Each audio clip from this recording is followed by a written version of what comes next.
Hello my dear YouTube students, welcome to my channel. Today in this video we are going to learn the summary of a class 10 poem, The Stolen Boat. So within a short duration, let's quickly learn and understand the whole poem. But before that, if you are watching my video for the first time, do subscribe my channel and hit the bell icon so that you get the notifications of all the important videos.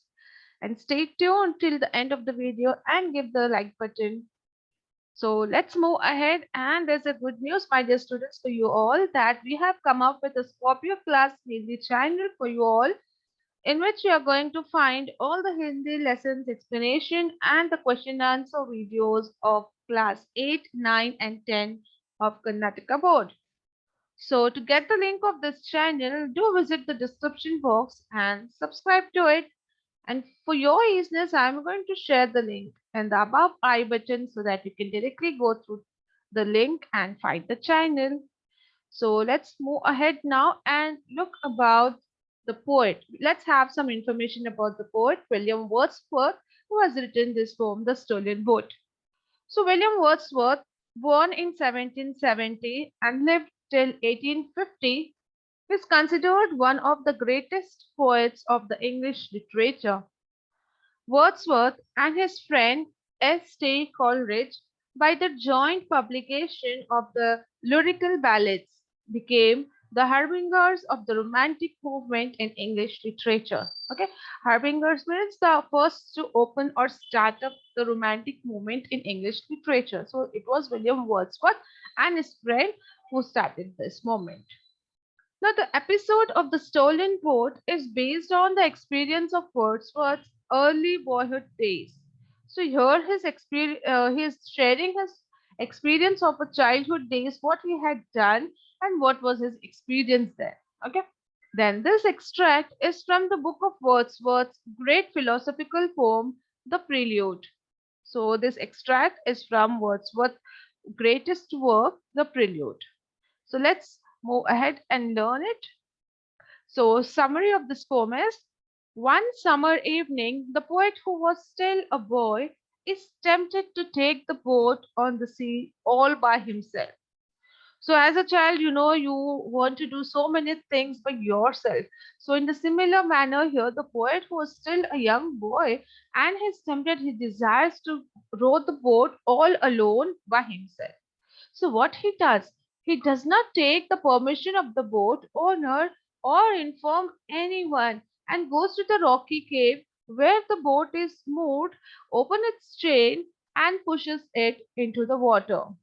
So to do this act, what does the poet does? He goes to the seashore, and without taking the permission of the boat owner or informing anyone else, he goes to the rocky cave where the boat is moored. Moored means tied up with a rope so that the boat is not moving away with the movement of the waves. Okay, so they tie the boat with the rope or the chain. So he goes to that place, he opens its chain and pushes the boat into the water. As he sits in the boat, he is pleased with himself, but also is guilty of having done something he shouldn't have done. So he's very happy that he's able to open the chain of the boat and he pushed it into the water. He sits in the boat and then he's pleased. He's very satisfied. He's very happy that, oh, he's having all the right by himself. But also he's finding guilty. He's feeling guilty internally that he has done something wrong that he shouldn't have done. Like he has not informed or taken anybody's permission, and without the owner's permission, he is rowing the boat. So that was the feeling of guilt which was coming in his mind. But anyhow, he was so pleased with himself that he has done a great thing. As a child, that was a great thing for him. Now, the sound of the splashing of the oar gets echoed in the mountains, and there are small circles made in the water where the oar pierces the water. Now, as he rows the boat with the oar, the water splashes, and that voice is echoed in the mountains. And there are small circles in the water which is rippling when he is piercing the oar in the water. Okay, when you row the boat in the lake or in a sea, how you have to pierce the oar in the water and make it move. So it's having small circles and ripple in the water, and that is the beautiful scene and that echo, all that a memorable moment which the poet as a child keeps in his mind. Okay, now fixing his eye on a distant craggy ridge, the boy rows fast. The boat moves very smoothly and lightly like a swan. Now the boy, this poet, he is having a, you can say, a point like where he has to go. He has made his mind. He's fixing his eye on that distant craggy ridge which he can see from there. Now craggy ridge is a rocky hilltop. You can say a small rocky hilltop, a narrow one, and he makes his mind to reach towards that. So he rows the boat very fast. Now the boat is moving very smoothly and lightly like a swan. You might have seen how nicely, smoothly the swans swim in the water. In a similar way, the poet's boat is also moving. Now the boy rejoices in all the sounds and the sights, but is lightly troubled in his mind. As he nears the ridge, suddenly he sees another peak behind the rocky ridge, which is huge and black. Now the boy is very happy to see all those sceneries, the sights, and the sounds which is getting from the oar and the water movement and all those things. And he's very happy. But at the same time, lightly he's having some trouble in his mind. And what is it? Let's see. As he nears the ridge, as he nears that small hilltop, he sees that there's another peak behind that rocky ridge, and that is very huge and black in color. Now, as he rows towards it, the peak seems to grow in size, and very soon it appears to be moving towards the boy with a measured step. Now, when he sees that huge and black ridge behind this rocky ridge, and it seems to grow more bigger and bigger in size, and it's appearing as if it's moving towards the boy with a measured step, like step by step it's coming ahead towards the boy. He's feeling like that, and that is making him very afraid because of this massive hugeness and the size and the black color, and he gets too afraid here. Now, trembling with fear, the boy immediately turns the boat around and rows back fast to the rocky cave. So as soon as he sees this, he trembles with fear and he immediately turns the boat around and rows back as fast as he could to the rocky cave again from where he had started.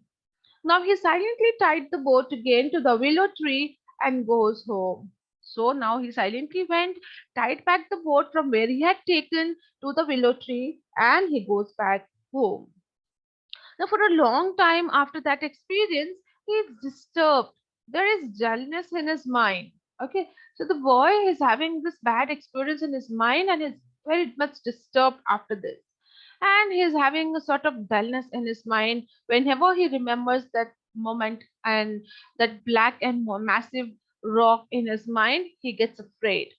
Now, there are no familiar shapes or pleasant images of trees, sea, or sky, but only huge and mighty forms which move slowly through his mind by day and trouble him in his dreams. So, what has happened in his mind? It has been affected. Now, he is not having any familiar shapes or that pleasant and happy images of trees and sea and sky which he was enjoying at the moment. But everything is taken away by that huge and mighty forms of rock which is coming in his mind day by day, and it's troubling in his dreams during night. And this is what making him very uncomfortable. Now, thus, a simple act of mischief turns out to be a nightmare for the young boy. So, this simple act of mischiefness which he has done, it turns out to be a nightmare for him. Now, every time he gets a dream, he gets a bad nightmare and he's getting feared. So, that particular memory from his mind is not fading away quickly. So the boy just wanted to have a quick ride without informing anyone through the boat, all alone by himself. But he fall into trouble and he was getting the bad dreams because of that. So this was a small experience or incident which happened with our poet William Wordsworth as a childhood, as a child when he was a child.